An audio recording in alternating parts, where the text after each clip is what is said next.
Muy buenos días en Chile, buenas tardes en Europa. Eh, Querida comunidad, en exclusivo para tutores Derecho Capacitaciones, les presento al profesor doctor Luis Greco.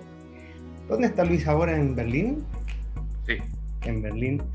Bueno, Luis es licenciado en Derecho el año 2000, es muy joven, él nació en 1978, tenemos la misma edad, yo soy del 77. Él es abogado de la Universidad Federal de Río de Janeiro y después sacó su título también el año 2015 en la universidad que se abrevia LMU, que es la Ludwig Maximilians Universität de Roxin, del profesor Roxin en Múnich. Sacó su LLM el año 2003, que es el equivalente al máster en Derecho, es una sigla en latín, entiendo, LLM. Sí. Eh, Magister Legum. Magister Legum. los norteamericanos también tienen esa Sí. el año 2003, y se doctoró el año 2008 en la misma universidad, la Ludwig Maximilian Universität, mismo año en que me doctoré yo. No estoy haciendo autorreferencias, al entrevistar personajes tan conocidos, donde uno se da cuenta que se está poniendo viejo, en el sentido de que uno siempre veía tan mayores a profesores conocidos que eran citados en nuestras aulas, y es bonito ver que profesores coetáneos de la edad de uno somos ahora nosotros, los adultos, que estamos formando a nuevos abogados. Bueno, él se doctoró, y aquí, por favor, para que entendamos el peso y el nivel de nuestro invitado, él se doctoró con Roxin, con Klaus Roxin, en el año 2008, y el 2015 tuvo su habilitación. Ahí quiero que nos explique un poco también, porque es diferente a la universidad chilena cuando uno saca su doctorado y después la habilitación. La habilitación fue con, entiendo que fue el primero o los primeros discípulos de Roxin, con Bernd Schunemann, que entiendo que está jubilado, ¿no? Sí. Schunemann fue discípulo de Roxin y se doctoró y se habilitó con Roxin. El doctorado creo que aún no, ya fue en Múnich, todo en Múnich. Roxin llegó a Múnich en 1970 y Schunemann se doctoró y se habilitó con Roxin. No sé si fue el primero, pero es sin duda el más reconocido. Yo creo que el primer discípulo de Roxin importante fue Rudolphi, que ya murió y que es un autor muy importante también porque él creó este comentario que aquí tú ves, el llamado comentario sistemático al Código Penal. Yo aún tengo una edición antigua del primer volumen que es Rudolphi. Maravilloso. Sí.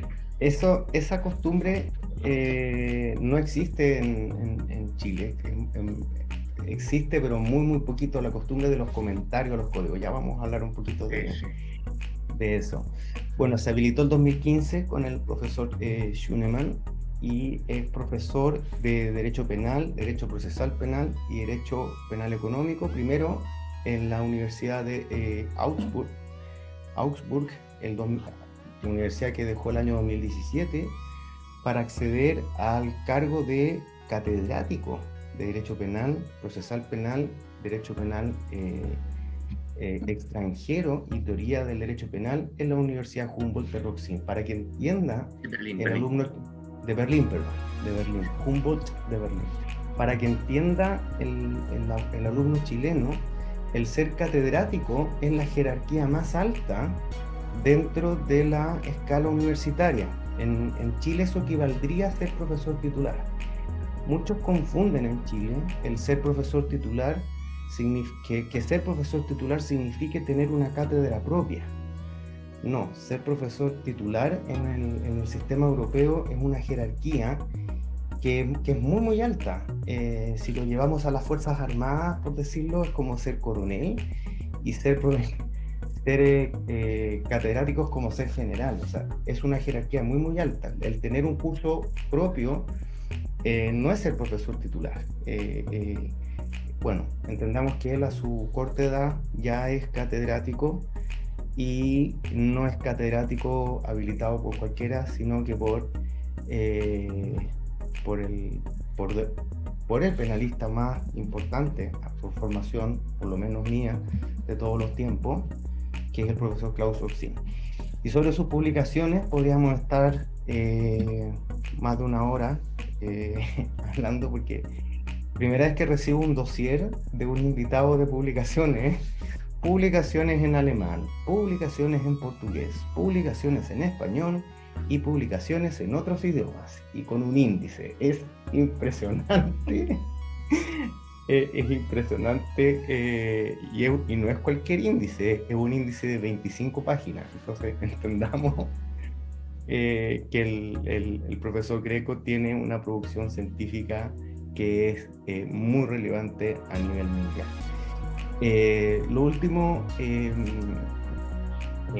a lo que quiero hacer referencia sobre su presentación es que nuestro invitado es el continuador del tratado de Klaus Roxin. Yo creo que sin duda es hablar lo mejor de algo siempre tiene un aspecto de valoración, un aspecto subjetivo. Tal persona es el mejor guitarrista del mundo, tal persona es el mejor bajista del mundo. Pero hay ciertos parámetros que sí son objetivos. Cuando yo me atrevo a decir que el tratado del profesor Roxin es el mejor jamás escrito, a mí lo que me impresiona, yo me demoré muchos años, empecé con el tomo 1 y el tomo 2 lo terminé este año. El tomo 1 lo empecé en 2004 y el tomo 2 lo terminé de resumir, yo diría que hace unos 3 meses. Fue uno de mis hijos de la pandemia, porque he producido bastante encerrado.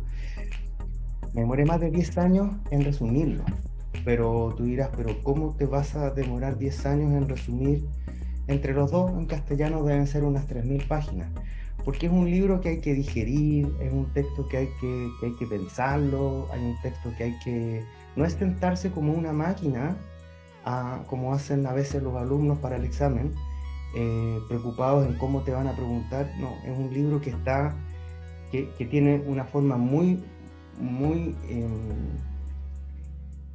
personal de pasar la materia en forma holística. Es impresionante cómo al señor, el tema que tú trabajes, se le ocurre todo. Por eso yo lo llamaría, no sé si tú estás de acuerdo, Luis, porque tú ves un tratado de otro profesor conocido.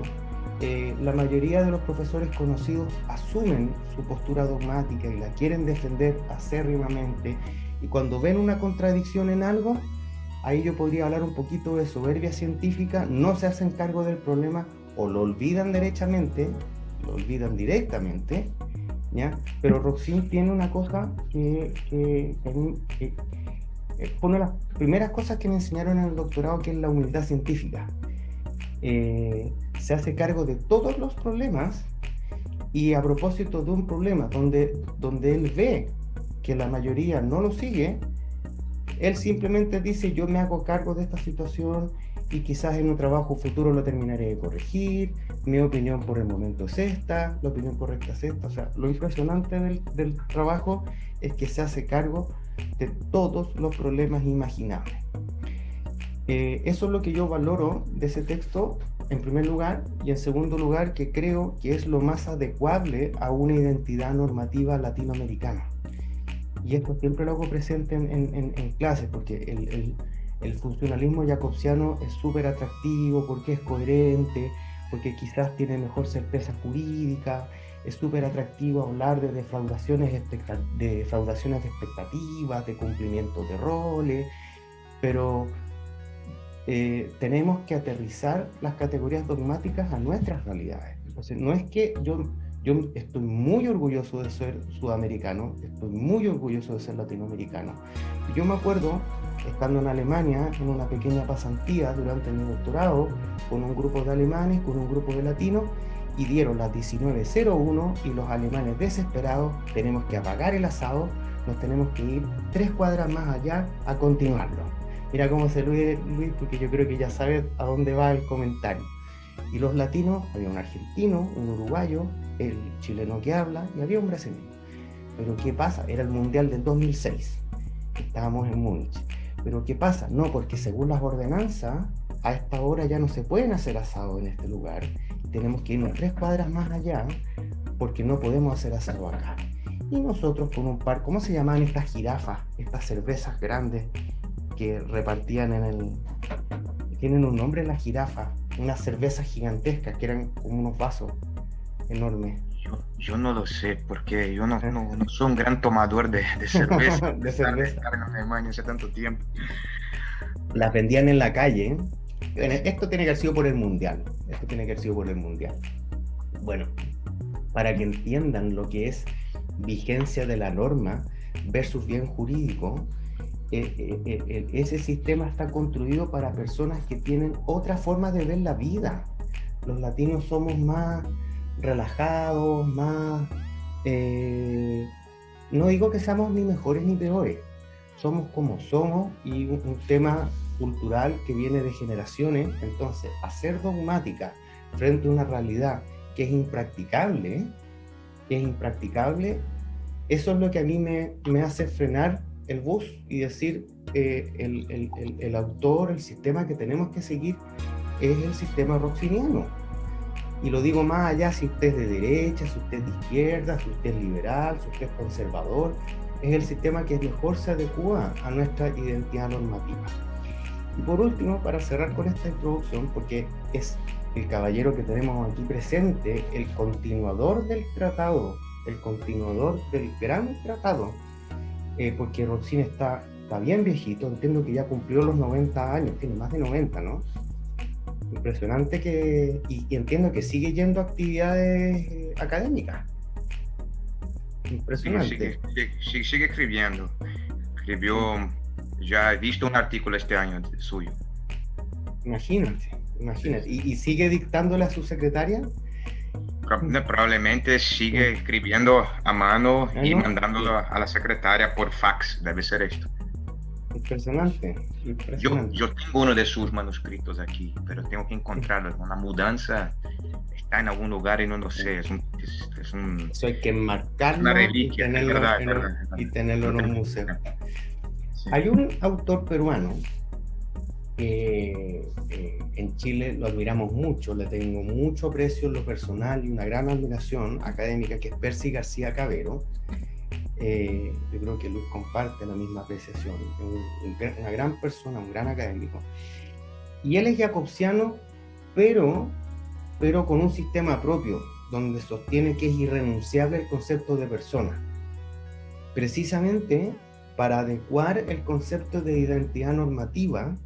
Un día en un restaurante me dice, yo cómo voy a enseñarle a un juez que está en el Amazonas la infracción de roles, el rol general de ciudadano y los roles específicos de ciudadano que redefinen el rol original para explicar una defraudación de expectativa a una persona que está con 40 audiencias en la mañana, en pleno Amazonas, a 40 grados, con el aire acondicionado estropeado y con 70 personas en un calabozo. Yo tengo que hacer dogmática que sirva.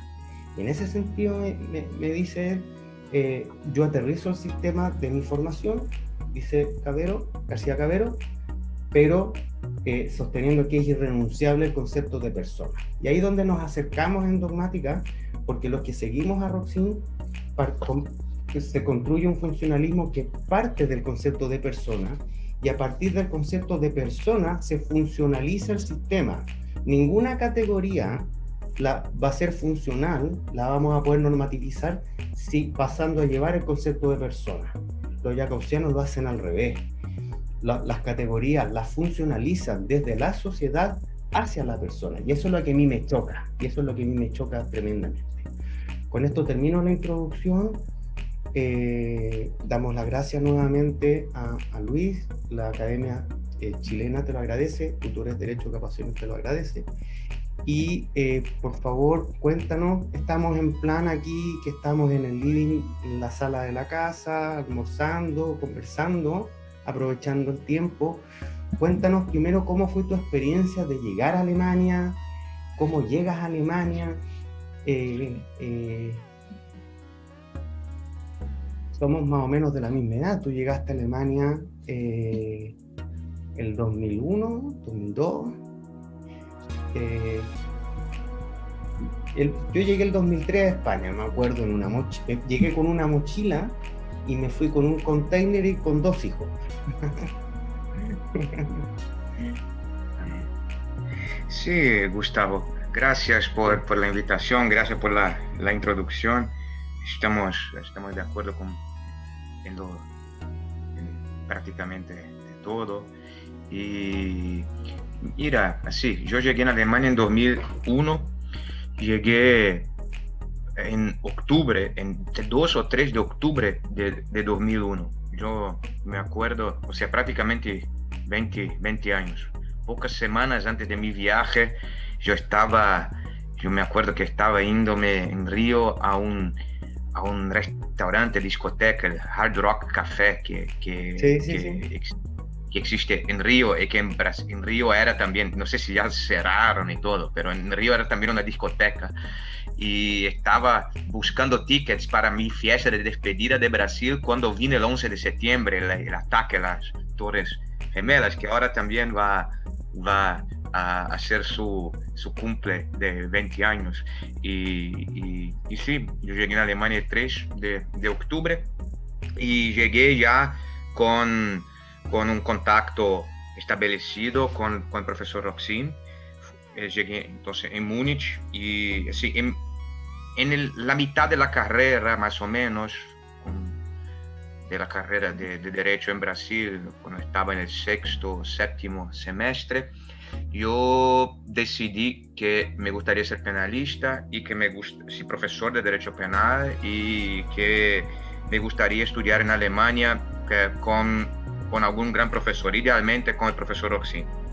Hablé con algunos penalistas conocidos, algunos de Brasil que también tenían contactos con Alemania, y uno de los principales de ellos me ha dicho: mira, con Roxin no merece la pena hablar porque él ya está jubilándose. Él estaba jubilándose, esto fue en 1999, él estaba jubilándose justo en 1999, porque en la época creo que uno se jubilaba con 68 años en Alemania. Y yo no le he escuchado a este penalista y he escrito también a Roxin, escribí a otros también, diciéndole que me gustaría volverme profesor en Brasil y que le preguntaría si él tenía disponibilidad para aceptarme como discípulo para el doctorado. Y Roxin, para mi sorpresa, me respondió. Yo lo he visitado en 99 y establecemos este contacto. Y cuando volví a Brasil, aún era estudiante, estaba terminando la carrera, faltaba más de un año.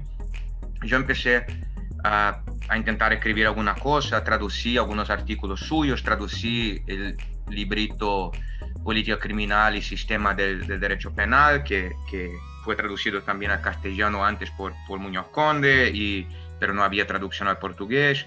Y en 2001 llegué en Alemania para hacer la maestría, porque en Alemania, si eres extranjero, no puedes hacer directamente el doctorado. Si tienes una facultad, si eres abogado extranjero, no puedes hacer el doctorado en Alemania, tienes antes que hacer la maestría. Y fue esto que empecé. He hecho la maestría bajo la supervisión de Roxin, con trabajitos sobre conocimientos especiales de la imputación objetiva, y creo que esta maestría fue la cosa más importante que pasó conmigo, así que más o menos me condució mi apuesta en el camino que llevó hasta donde estoy ahora, porque en la maestría he conocido a Schünemann, porque uno tenía que... Schünemann, como ya hemos dicho, era catedrático en Múnich en la época. Roxin se había jubilado. Schünemann era uno de los otros catedráticos, era un discípulo, uno de los primeros y los más reputados discípulos de Roxin.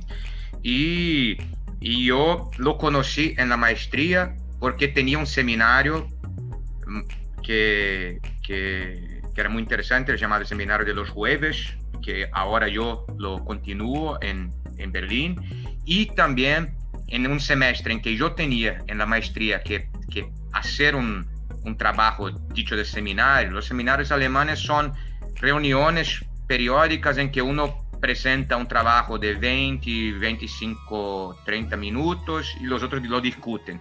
Y uno tenía en la maestría que participar de un seminario como este, presentando un trabajo. Y yo busqué los seminarios que estaban disponibles. Había el de Schünemann sobre Feuerbach, que era un autor, un penalista muy importante para la historia del derecho penal alemán. Y yo pensé, eso es interesante, y he hecho este seminario con Schünemann sobre Feuerbach, y en este momento creo que pasó algo muy importante para mí, porque he impresionado mucho a Schünemann y a Roxin con mi trabajo de seminario. Y así, cuando terminé la maestría, con dos trabajos bastante impresionantes para ellos, el trabajito de la imputación objetiva y de los conocimientos especiales de un lado, como el trabajo de conclusión de la maestría, y el trabajo sobre Feuerbach como trabajo de seminario dentro de la maestría, mi relación con Schünemann se intensificó mucho, y él me ha dicho que yo debería pensar en no hacer solo el doctorado y volver a Brasil, como era mi plan inicial, sino hacer el doctorado y después la llamada habilitación para intentar una vida académica en Alemania. Esto me ha dicho así más o menos en 2004. Un poquito de eso, porque acá eso no se entiende. Así, ok. Así, para que uno se vuelva profesor en Alemania el profesor, en principio, es solo el que es funcionario público con un contrato vitalicio, así un contrato para toda la vida con la universidad. No es bien un contrato, una relación de funcionalismo público por toda la vida con la universidad. Y para que uno acceda a esta posición, uno necesita, si no es profesor, la palabra professor en alemán no es la misma cosa que así teacher en inglés. O en portugués decimos profesor al tipo que hace clases en la escuela, hace clases el que hace clases de jiu-jitsu, el que hace clases de inglés en el curso de inglés, todos son profesores. En alemán, estas personas son Lehrer. El profesor, que es el profesor universitario, que es o titular o catedrático. O sea, ¿qué formalidades él tiene que haber cumplido para eso? Él tiene que hacer un doctorado y tiene que hacer una habilitación. O sea, tiene que escribir 2 tesis y tiene que ganar un concurso después en una otra universidad que no es la suya, en la cual se habilita. Para que entienda el público en Chile, en el fondo es hacer 2 doctorados y más encima concursar en una universidad diferente a la donde te habilitaste. Sí, exactamente. Y entonces mi camino fue esto. Yo escribí este libro, esa fue mi tesis de doctorado sobre Feuerbach, y es 2008 que mencionaste, y después empecé con la tesis de habilitación, que es esta sobre teoría del proceso penal y cosa juzgada material. Y esto fue 2015, lo terminé. Se quedó muy larga, como ves, más de 1000 páginas. Y esto es un problema, si lo exageré un poco.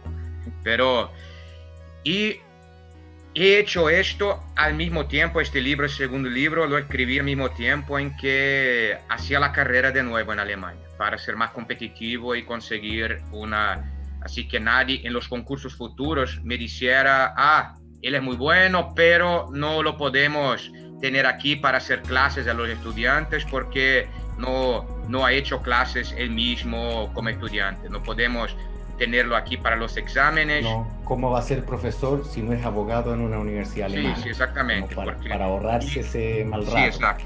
Entonces he hecho la carrera de nuevo, y antes de que terminara la carrera gané un concurso en Augsburg, y que es una ciudad un poco más pequeña, cerca de Múnich, y fue mi primer cátedra en Múnich. La verdad no era bien catedrático, era solo como como se dice, titular. Las diferencias son más cuantitativas que calitativas. Uno gana más como catedrático que como titular y uno tiene más... sí, son todas también traducciones mías, no son traducciones oficiales. Hay dos categorías de profesor en Alemania hoy, solo esto. Pero las dos tienen que pasar por estos niveles que mencioné. Y en Augsburg era profesor de la primera categoría y en Berlín soy profesor de la segunda categoría. Y sí, claro, en los 20 años que pasaron puedo contar, sucedió muchísimo, puedo contar un montón de cosas, pero esto es así, vamos a decir, la moldura macro. Que dentro de la cual podemos explotar algún aspecto que te interese más. Sí, básicamente cuando tú, porque por lo menos en Chile hay muy pocas facultades que dan el doctorado. Eso se debe a razones históricas que voy a resumir muy brevemente. Las facultades de Derecho empezaron aquí con doctorado y hubo un receso de más de 100 años. Y la primera doctora en Derecho, después de más de 100 años, es Tatiana Vargas Pinto, una gran colega, una gran amiga, bien conocida, que ha producido mucho, profesora de la Universidad de los Andes en Chile. Y eso fue, Tatiana, es coetánea conmigo. No voy a decir su edad por respeto a su privacidad, que es diferente entre varones y... no, ella es espectacular, le da lo mismo. Pero para que entendamos, la primera ola de doctores después de este receso de 100 años fue como la clase de Fray Luis de León después de la Inquisición, como dijimos la clase pasada, y estuvo 8 años preso. Aquí estamos hablando de más de 100, ¿ya? Eso fue hace 20 años. ¿Ya? O sea, la nueva ola de doctores en Chile ha sido los últimos 20 años, ¿ya? También tenemos que entender que hubo en la década de los 60, segunda década de los 60, primera, antes del tema del golpe de Estado, había una producción científica muy importante en Chile, que bueno, por razones autoritarias, todos conocemos el tema de la dictadura, un proceso similar que se vivió en Argentina, en Brasil. Ahí hubo un descanso forzado de evolución de la ciencia penal, y que se empieza a retomar, no inmediatamente después de retornar a la democracia. Nosotros volvemos a la democracia en los años 90, ahí vuelve el profesor Juan Busto, muy conocido, que también sacó dos doctorados. Y yo diría que empieza el crecimiento científico fuerte en Chile de nuevo en la segunda mitad de los 90, cuando vuelven de su doctorado el profesor Héctor Hernández Basualto, cuando vuelve el profesor Jean-Pierre Matou, y yo diría que mi generación es de la segunda ola. O sea, esta primera ola son Jean-Pierre y Héctor, son más de 10 años mayor que nosotros. Después venimos, y ahora yo te diría que hay una tercera ola, que son estos doctores que se formaron después de este receso de más de 100 años y que ahora tienen sus discípulos. Entonces ahora en Chile tú ves por fin, y tú vas a una librería y ves textos de primer nivel que son escritos por profesores chilenos, ¿ya? Por eso este descanso, y que ahora ya se está viendo reflejado en la jurisprudencia, porque los jueces, no quiero hablar peyorativamente ni del muy joven ni del muy viejo, ¿ya? Pero el juez mayor era un juez que venía de un sistema inquisitivo, el código acusatorio del año 2000, que se fue instaurando de forma gradual hasta aplicarse en todo el país el 2005. Entonces los primeros jueces vienen de un rígido sistema inquisitivo donde, insisto, la dogmática sustantiva estaba congelada, y bueno, esta segunda ola, que hablemos también de segunda ola de jueces y de profesores, ya viene ya dada por ejemplo, yo egreso de la universidad del 2000 y me titulo el 2002, por lo tanto, cuando yo empiezo a ejercer la profesión, yo ya empiezo a ejercer con el código acusatorio. Alcancé a ver el código inquisitivo, pero yo lo veía como lejano. En cambio, no estamos hablando de un juez que se formó con el código inquisitivo, que empezó a ejercer con el código inquisitivo y que después pasa al código acusatorio. ¿A dónde quiero llegar con eso? El juez del sistema acusatorio es un juez que tiene permanentemente capacitaciones, y a estas capacitaciones, ¿quién van? Esta ola de profesores que les estoy diciendo, que llegaron de sus doctorados la segunda mitad de la década de los 2000, la primera década la primera década del 2000, la segunda década de los 90. Entonces la conversación que hay entre judicatura y dogmática hoy en día en Chile es muy fuerte. Yo lo vivo intuito persona, permanentemente yo recibo mails de jueces preguntando por algún aspecto dogmático, yo les envío algún artículo, mi opinión, y eso pasa mucho con los profesores. Entonces, hay una conversación. Entonces, referente a eso, yo quería hacerte una pregunta. En Alemania, yo me acuerdo en alguna conversación con un profesor alemán a propósito de la corrupción, del concepto de corrupción, de cómo se ha extendido el concepto en sentido amplio de corrupción. Entiendo porque para que entiendan también los alumnos, la mayoría de los estudiantes de Derecho en Alemania son de universidades públicas. En Chile es al revés. La mayoría de los estudiantes son de universidades privadas. ¿Por qué quiero hablar de esto? Porque yo, por ejemplo, no tengo ningún problema. Termino de escribir un libro y un juez me lo pide, yo se lo mando yo llamo a la editorial, pido que se lo manden por correo y él lo recibe. En Alemania eso podría ser una especie de cohecho. Yo lo veo demasiado extremo. Me acuerdo el ejemplo de Roxin, de decir que es cohecho darle un dinerillo a la persona que nos recoge la basura para Navidad. Costumbre que aquí también se hace, digamos, que por principio de lesividad eso no es corrupción. Pero me acuerdo un profesor alemán, no recuerdo en este momento quién fue, que le mandó un libro a un juez, y en la universidad donde él estaba le abrieron un sumario porque un profesor funcionario público no podía estarle dando regalos a otro funcionario público que se veía feo. No, mira, sí, Gustavo, esto me sorprende un poco, porque es claro, si uno mira a la letra del dispositivo, a la literalidad de los dispositivos del cohecho, probablemente así no sería de todo imposible afirmar que el dispositivo está realizado, porque uno puede construirlo más o menos así. Puede decir, el cohecho activo, como es que de aquí se trata, es definido en alemán, imagino que en Chile no va a ser muy diferente, como la conducta de ofrecer o entregar una dádiva, una ventaja. De cualquier naturaleza. ¿Ah? En Chile es económica o de cualquier naturaleza. Sí, ok, en Alemania esto no está especificado, pero es así interpretado, en conexión con el ejercicio de la función por el funcionario. Y el juez es funcionario, el ejercicio de la función por el juez es que sentencie y que fundamente su fallo, quizás utilizando la doctrina que le estoy enviando. Entonces uno podría construirlo de forma así, con base en la literalidad, como conducta de cohecho activo.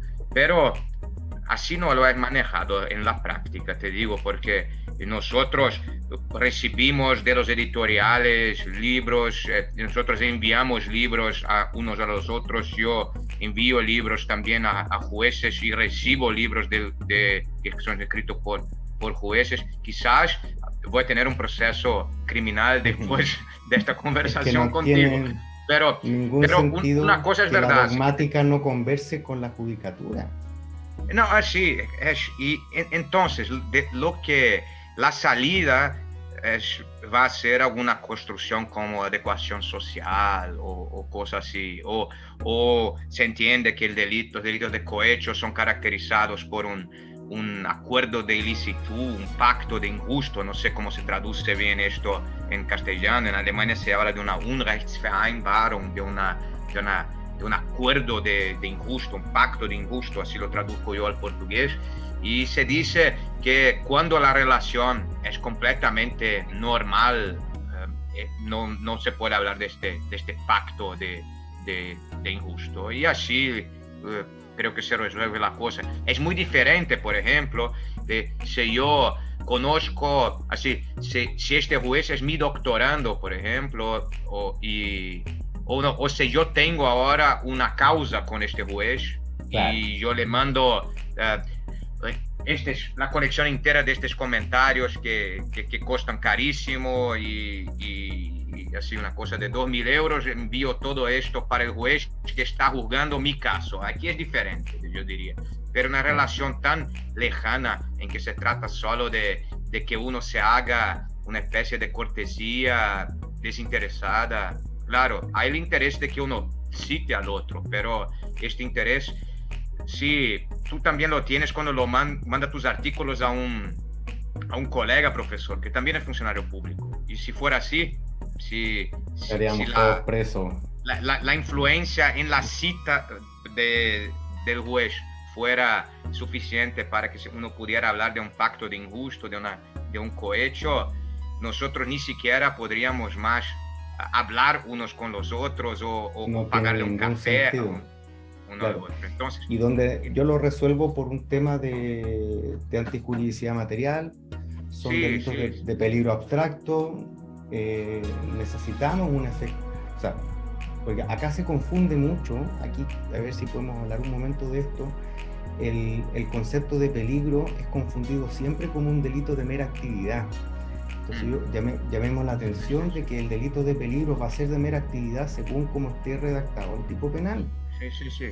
Pero a priori hablar de que el peligro abstracto es un delito de mera actividad es un error. También exige nocividad social. Porque si no serían todos los delitos de mera desobediencia, ya dejemos la dogmática, vámonos todos a la cárcel. O sea, sería una cosa ridícula. No, oye, sí, así, los delitos de cohecho son, antes se trataba de influenciar, que en Alemania hasta 97, se trataba de influenciar el funcionario a practicar un acto determinado. Y el funcionario tenía que aceptar la dádiva para practicar también un acto determinado. Esto fue abierto en 97. Y ahora basta que uno quiera influenciar el ejercicio de la función, poco importando que uno identifique un acto concreto. Y en este momento, la verdad que se abrieron demasiado los delitos de cohecho y surgieron varios problemas aquí muy interesantes que la jurisprudencia ha tenido que solucionar.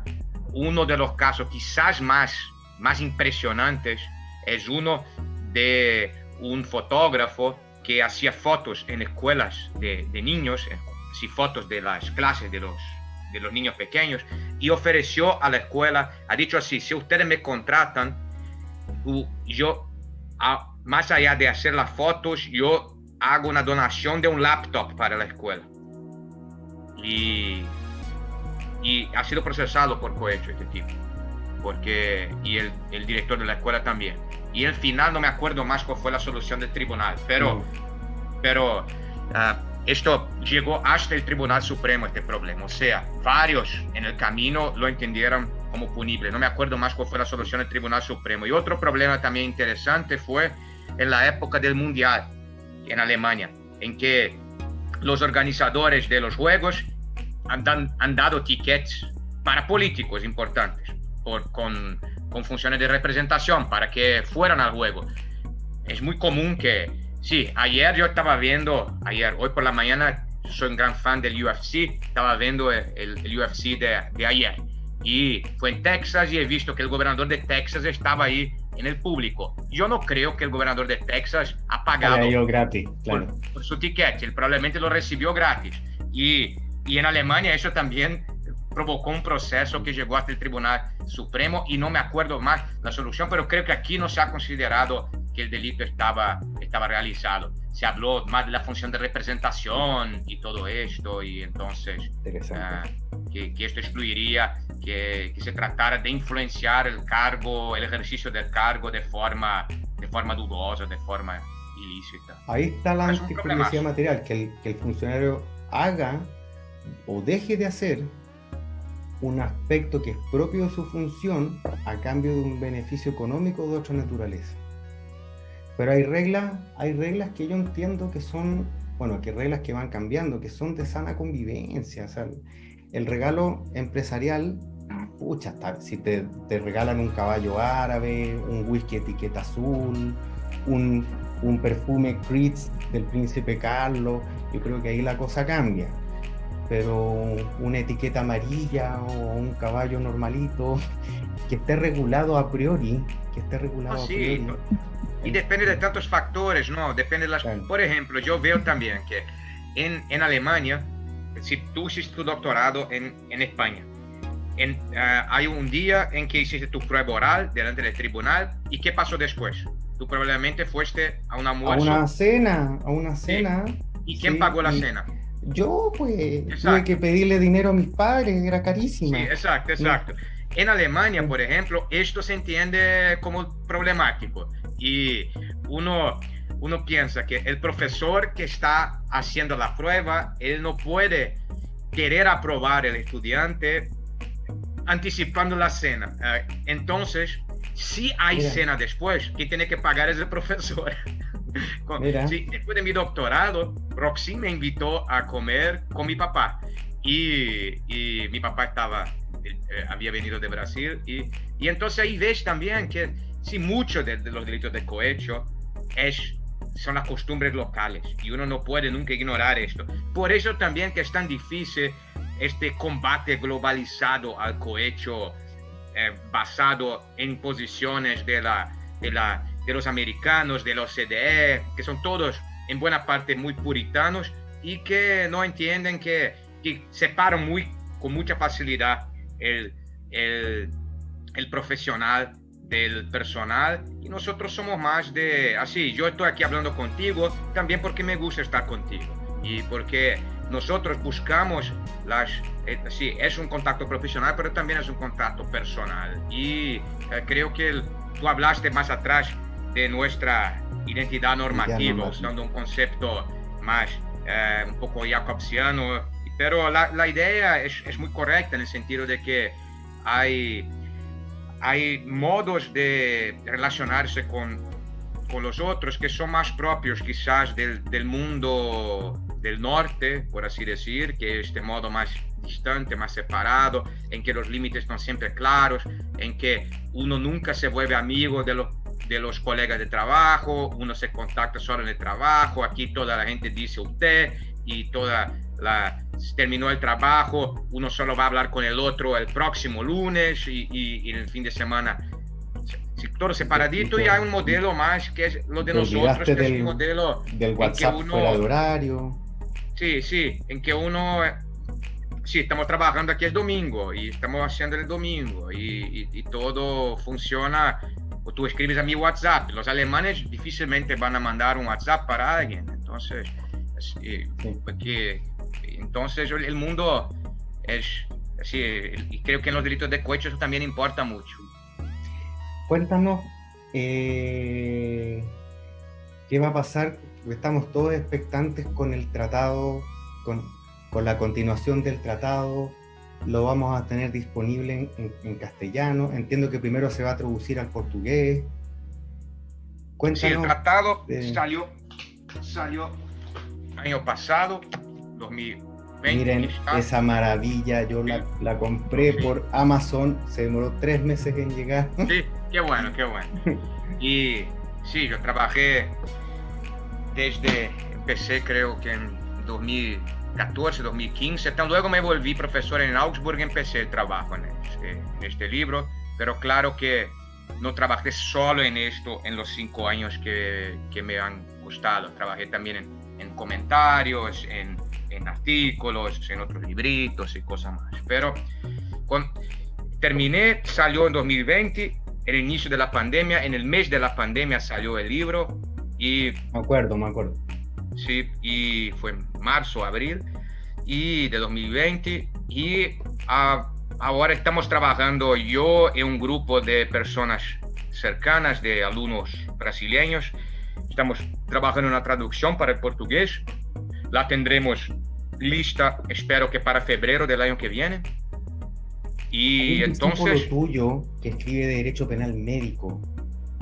Sí, hay una, precisamente una mujer que escribe sobre Derecho Penal Médico, que es Flavia Siqueira, pero son tantos que... Hay un discípulo tuyo que tradujo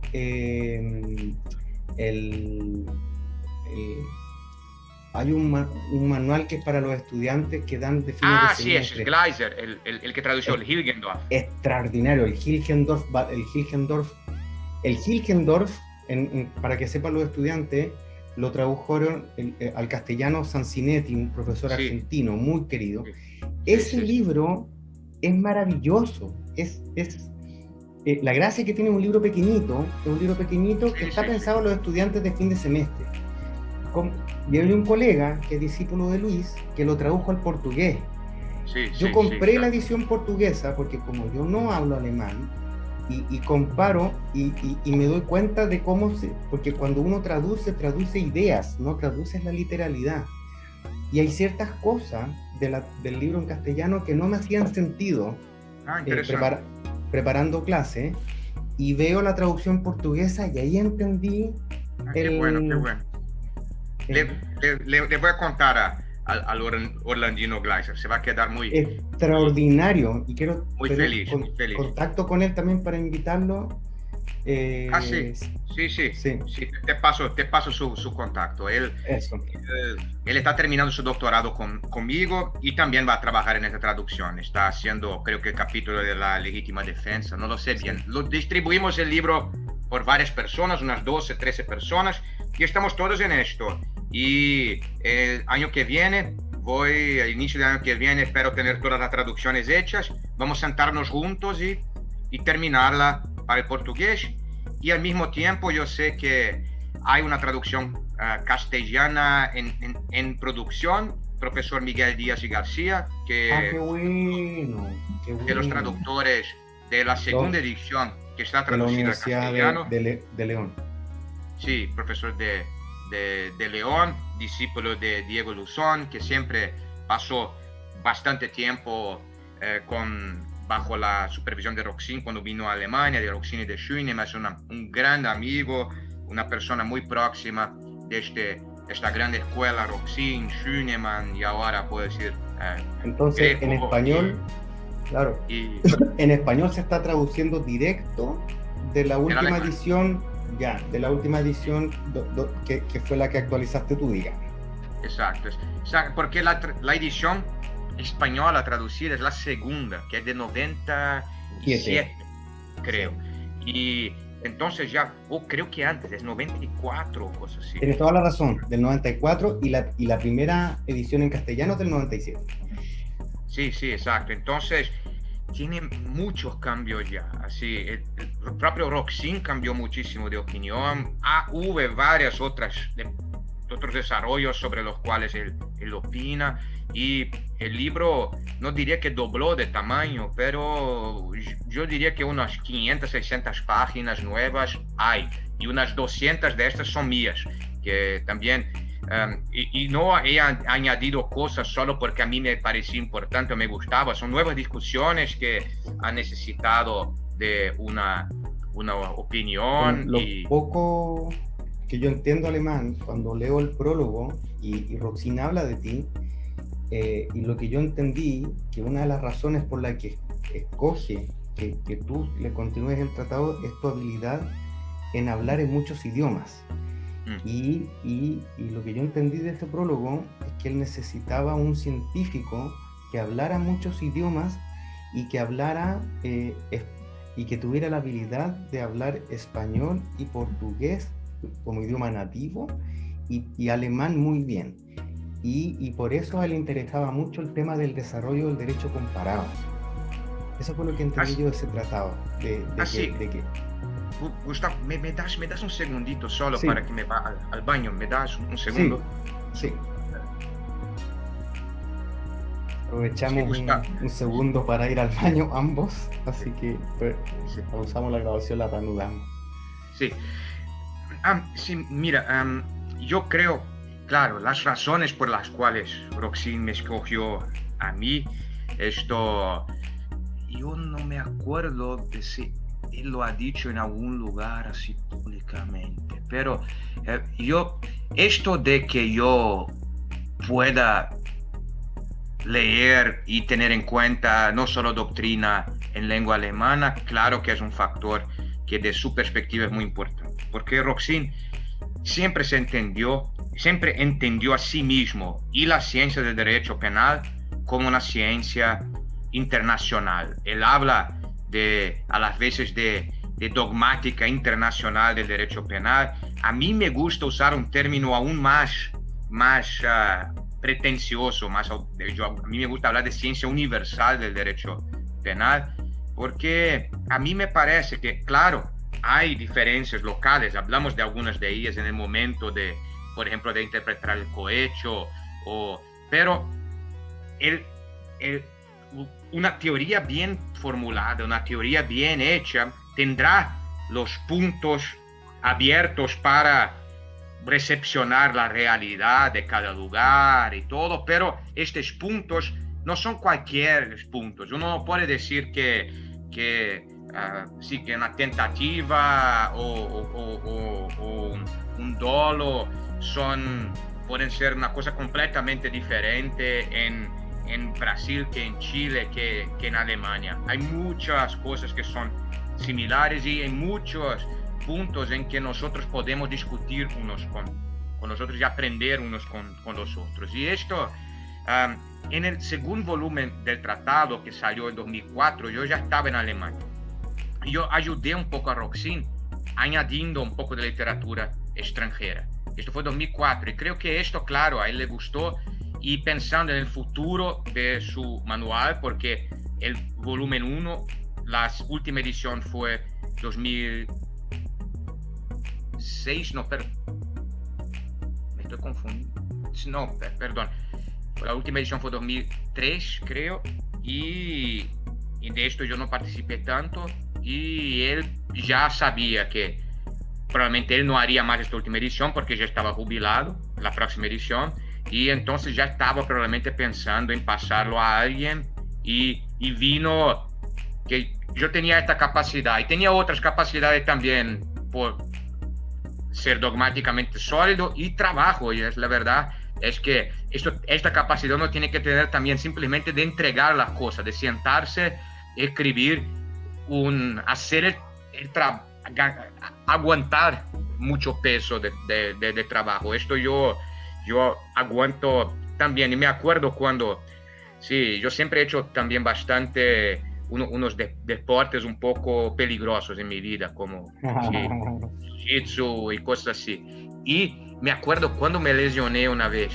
y necesité operar el brazo, fue de las pocas veces en que he escuchado de la boca de Roxin una palabra dura, porque él es una persona muy cortés y todo. Y me ha dicho así: usted hace estupideces o boludeces, una cosa así, Blödsinn fue la palabra que usó, entonces usted se lesiona. Y un poco, yo percibí que cuando me ha dicho esto, estaba pensando en yo no destruiría mi capacidad de trabajo. Su miedo era que yo destruyera mi capacidad de trabajo para hacer su manual.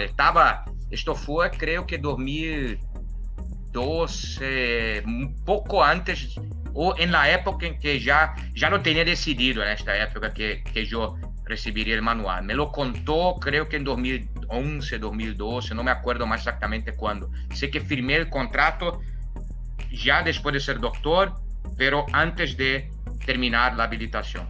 y en esta época, un año antes, 2 años antes, me lo contó. Entonces, y creo que esta lesión fue 2013, 2012, cosas así. Entonces ahí ves que para él también era importante esto. Él sabía que yo era una persona que trabajaba, que iría a terminar el trabajo, porque es así, hacer un trabajo como este, tú ves, no quiero mencionar muchos nombres, pero muchas veces cuando un gran libro, un libro que costó mucho ser escrito, pasa para un próximo autor, el libro muere. Y esto pasó con algunos libros. Pasó, por ejemplo, con el libro de Ježek, que fue traducido para el castellano. Ha tenido una nueva edición en las manos de Huygens, que es una persona muy, muy inteligente. Pero Huygens hizo una edición y probablemente, no sé por qué razón, no ha hecho otra. Y así, creo que Roxin sabía que podía confiar que yo entregaría el trabajo. Y esto también, claro que es importante, ¿no? Porque hay muchas tentaciones en el camino, especialmente cuando llegas a algún lugar, es muy fácil que no hagas más nada, que simplemente repitas. Sí, en el camino. Sí, y hay y el segundo volumen también va a ser muchísimo trabajo, sí. Pero yo lo voy a hacer y espero que fines del año que viene, inicio de 2023, yo tenga el volumen 2 en alemán. ¿Y la traducción la trabajas en paralelo o la trabajas después de terminar el texto? ¿Por qué te hago la pregunta? Porque colegas que no son germanos nativos me cuentan que primero escriben en su idioma y después traducen. Yo pienso, si yo hubiera estudiado en Alemania, yo lo habría hecho al revés, derechamente, no sé. Sí, esta era una pregunta que yo me hacía también, y cuando llegué aquí. Mi primer trabajito, que fue el trabajo de seminario sobre Feuerbach, yo lo escribí primero en portugués y después lo traducí. Y yo percibí, así, mi idea también era la siguiente, que así es bueno porque en el final tengo los dos trabajos y lo puedo publicar en portugués y en español. Pero ya el segundo trabajo importante que escribí, que fue, sí, para mi biografía, que fue el trabajo de maestría sobre los conocimientos especiales, ya esto yo solo escribí en alemán. ¿Y por qué? No solo porque cuesta menos tiempo, esto también, pero porque trabajar en dos textos simultáneamente es, en el final, así, el importante creo es que tengas un texto perfecto, en el idioma que sea.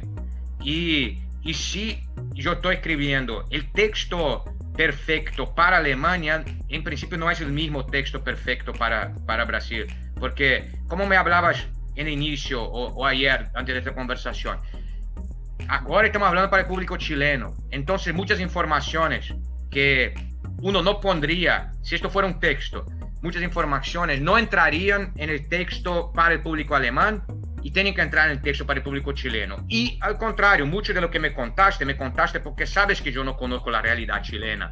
Entonces, sabes que me tienes que añadir esta información. Y si escribes en determinada lengua, inconscientemente o quizás conscientemente, vas a imaginar tu lector como un lector de determinado lugar y el contenido va a cambiar también. Entonces, tú tienes que saber que está escribiendo para determinado público y tienes entonces que hablar la lengua de este público en momentos que escribe, me parece. Y esto es lo que intento hacer. Y cuando traduzco, ahí sé que si traduzco un texto mío, yo soy más libre y hago las inserciones, las complementaciones necesarias. Si traduzco un texto de otro autor, pienso que como traductor no tengo esta libertad de cambiar el texto, pero hago unas notas poniendo estos complementos. Claro. Pero creo que el texto tiene más calidad si es escrito en la lengua del público con quien él quiere hablar. Ahí yo quiero hacer una sugerencia a los profesores y jueces chilenos, hablando sobre la base de mi experiencia. Yo tengo un manual que ya vamos en la 4ª edición, que está por salir la última edición, que es hijo de la pandemia, la última edición. Fueron 17 meses de arduo trabajo. ¿Por qué quiero transmitir eso? Porque trabajé mucho el Hilgendorf Valerius, ¿ya? Y hacía un triángulo, el texto en alemán. Yo leo con mucha dificultad. Tengo un sistema, también soy trabajólico, y no sé si te pasa que dormido trabajas y estás pensando en algo que no pudiste concluir y te despiertas y se te ocurre la idea y la voy a anotar en un papel. Yo hago un triángulo con el texto original en alemán y tenía el texto en español y la traducción de Orlandinho Glaser, que, pucha, respeto a Sanzinetti con todo el corazón, pero a Orlandinho le quedó mucho mejor. Yo que no sé portugués, entendí muchas cosas que no me hacían, insisto, no. Qué bueno.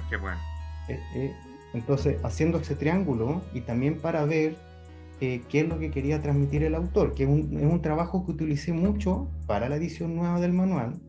Qué bueno. ¿Por qué estoy transmitiéndolo? Porque una de las críticas que se me hacían en mi manual era que tenía pocos ejemplos, tenía pocos esquemas, y ese manual es un manual hecho sobre la base de casos prácticos. Muy importante, sí. Muy importante. Entonces, esos casos los saqué de ahí, del Wessels, hice una mezcla bien extraña de muchas cosas del Hilgendorf y del Wessels, ¿ya? Adecuados a la identidad normativa chilena y a la legislación chilena, ¿ya? Entonces, ¿cuál es el consejo que yo quiero dar frente a la novedad que nos está dando Luis? Y con esto vamos cerrando nuestra conversación. Que si va a haber un texto traducido, porque antes era un poco mezquino, los portugueses parlantes tenían que leer los textos traducidos al castellano, y ahora con la llegada de Luis y sus discípulos va a ser al revés. Los hispanos parlantes vamos a tener que leer en portugués. Va a estar la traducción de García Conyedo, pero ¿cuál es la invitación que yo quiero hacer? Hay que comprar la edición, hablemos portuguesa, la edición en portugués, en español, para hacerse, mezclando las dos ideas, sacar el sentido de qué es lo que quería decir el autor. Porque hay muchas cosas que también se traducen de forma, no quiero decir subjetiva, pero en el sentido que el autor le quiere dar frente a una institución que a veces no tiene traducción. Por ejemplo, el concepto compliance no tiene traducción al castellano. Cumplimiento normativo, ¿qué es eso? Cumplir la ley, ir más allá de la ley. Entonces, bueno. Pero claro, Gustavo, sí, tú dices una cosa muy interesante. Yo en general intento más, claro, leer los originales en la medida en que esto sea posible para mí. Y casi siempre la literatura de derecho penal que yo manejo, yo puedo leer el original, entonces es mi primera opción. Pero quien no tiene esta opción, claro, tiene que utilizarse de traducciones, y yo creo que el nivel de las traducciones hoy está cada vez mejor, en el sentido de que también la gente hoy que traduce, antes mucha gente que traducía también para que ella misma entendiera lo que está escrito, y eran personas que muchas veces tenían una cierta dificultad con el manejo del idioma, y que entonces no siempre comprendían de todo el texto original sin antes haberlo traducido mentalmente, ¿sabes? Y yo creo que en la nueva generación, que no para decir que no, hay muchas traducciones muy buenas también de la generación antigua, pero hoy, así muchos de estos nuevos traductores también escriben ya directamente en el idioma extranjero. Y de los autores antiguos también, con Miguel Díaz tenemos un ejemplo, o la propia Diego Luzón tiene muchísimos artículos en alemán, Sanzinetti también, y son personas entonces en cuyas traducciones, y yo pienso que si uno compara con otras traducciones que he visto, no quiero mencionar muchos autores, pero algunas portuguesas más antiguas también de Roxin, estas yo las leí como estudiante y tenía un miedo horrible de Roxin por haber leído algunas de esas traducciones. Y superé este miedo leyendo Roxin en original, te digo. Claro. Es interesante. A mí me pasó cuando yo insisto, yo tengo mucha dificultad con el tema alemán. Y ya llegó una parte del doctorado, aunque tú lo hagas en España, en Brasil, donde sea, donde no puedes seguir escapándote del alemán. Y lo que hice yo fue lo siguiente: yo iba a una academia, tenía mi Langenscheid, los Duden, ¿ya? Sí. Y lo que hice yo fue traducir el índice del Código Penal con esta cruz que te decía yo. Traduje el índice de Roxin sin ver el texto en castellano. Después hacía las cruces, después ¿ya? Y yo escribí sobre la estafa informática, ¿ya? Entonces me acuerdo que me compré la última edición del Schenke Schröder, y que tenía el Computer Betrug, tenía como 30 hojas, y las traduje. ¿Y sabes por qué las traduje? Me demoré 4 meses. Me demoré 4 meses trabajando 12 horas diarias. ¿Por qué? Porque ahí citaban a muchos otros autores. Entonces, ¿cómo me hacía parte? Llega un momento en que mi tutora me dice: ya, háblame del Computer Betrug alemán, pero tú velo directamente. Pero si yo no sé hablar alemán. Y ella me dio el consejo: tienes que ver la idea, tienes que ver. Entonces, y ella me sugirió Schenke Schröder en la época, estamos hablando hace 20 años, es el comentario más accesible para los que no son germano-parlantes, y todos los autores que salgan ahí citados, después tú los confrontas. ¿Y de dónde saco los libros? Ahí conocí el tema del préstamo interbibliotecario europeo, que te traen el libro, la última edición del Código Penal de Sudán te la traen, era una cosa maravillosa. Bueno, y ahí, ¿cómo se llama? Traduzco el texto, veo y empiezo a confrontar la fuente y veo que la idea era así realidad. Y así me di cuenta, por ejemplo, con esto vamos cerrando y hablando del tema científico, a propósito de la estafa, muchos autores en castellano citaban, por decirte, la estafa es una puesta en escena según yo no creo que sea una puesta en escena, pero estamos hablando de un ejemplo. Según Anton Onega, página tanto, y tú vas a Anton Onega y era una página anterior. ¿Y por qué pasó eso? Y tú revisas toda la literatura de los últimos 20 años, porque, por ejemplo, un autor, se me ocurre, Muñoz Conde, citó la página 59, y resulta que el autor se equivocó, la tuvo a la mano, y los autores siguientes citaban a Muñoz Conde y no a Anton Onega, y había un error de una página. Yo me di cuenta de eso, desesperado, confrontando las citas. ¿Cómo puede ser? No, ¿habrá una edición diferente? Y ahí me di cuenta que hay una cosa que se llama error, y lo importante es que es confrontar las fuentes originales. Entonces, por eso el llamado a que, saliendo la traducción en portugués, el profesor que quiera ir más allá compre la edición no solo en castellano sino también en portugués, para hacer su propia idea frente a esto.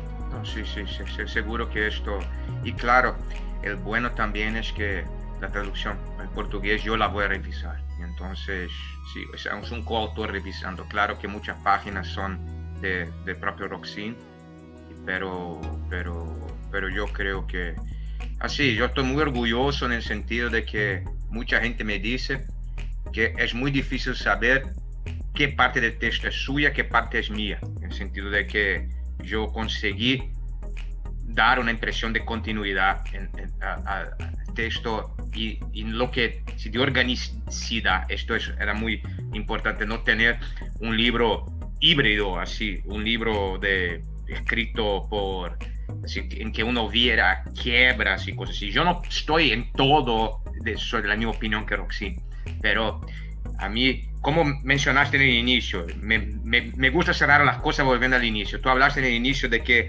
una de las cosas geniales de su libro es lo bien escrito que es, como el libro no se limita a decretar sus opiniones, sino a construirlas casi que en diálogo con el lector. El libro tiene una estructura. La verdad es que el libro no surgió de una vez. El libro fue escrito en 30, 40 años, que Roxin a cada tema que sería importante para el libro dedicó un artículo. Y el artículo fue la base para construir el capítulo respectivo del libro. Entonces yo tenía esta conciencia de que este libro es escrito como una sistematización de varios artículos y es escrito por alguien que pensó mucho sobre cada tema, le dedicó a cada tema un artículo en que leyó, para cuya confección leyó toda la literatura que existía, pensó sobre cada argumento y lo comparte con el lector. Entonces yo quiero continuar con este mismo espíritu de simplemente no decir lo que pienso yo, pero antes construirlo en diálogo con los otros autores y principalmente con el lector. Es un poco el espíritu del libro de Roxin, y creo que esto es la gran llave de su éxito. Y yo tengo la impresión, por lo que he escuchado de algunos que han hecho recensiones, principalmente Günther Jacobs ha hecho una recensión que me dejó muy feliz y que dejó a Roxin muy feliz también, elogiando bastante que ese trabajo. La recensión de Jacobs fue traducida al castellano por Diego Luzón. Uno lo puede leer en inglés. Si tú la buscas, está en internet en esta revista online de la Universidad Pompeu Fabra, Indret, tú encuentras esta recensión. Perfecto, sí. Perfecto. Sí. Genial. Bueno, te queremos dar las gracias por tu tiempo, por tu disposición, por tu cercanía. Ya te tendremos en Chile pronto. Esperemos que más pronto que pronto. Estamos con los problemas de las cuarentenas, porque aquí se han levantado las cuarentenas, pero si tú vienes del extranjero hay que hacer una cuarentena en un hotel, es un problema. Entonces vamos a ver cómo se vayan levantando las restricciones. Muchísimas gracias a nombre, insisto, de Tutores de Derecho Capacitaciones, de la Academia Chilena. Es muy importante para mí como profesor que los alumnos que vean una cara de quién es la persona que está escribiendo el tratado que va a ser citado, que ya está siendo citado por sus profesores en las clases. Así que con esto nos despedimos y ya nos veremos en otro seminario y en clase. Gracias, Gustavo, fue un gusto. Que ojalá hasta pronto, ojalá hasta pronto en persona. Entonces nos vemos. Fue un gusto hablar con ustedes, que imagino que van a mirar este video en algún momento. Ojalá también podamos conocernos algún día en persona.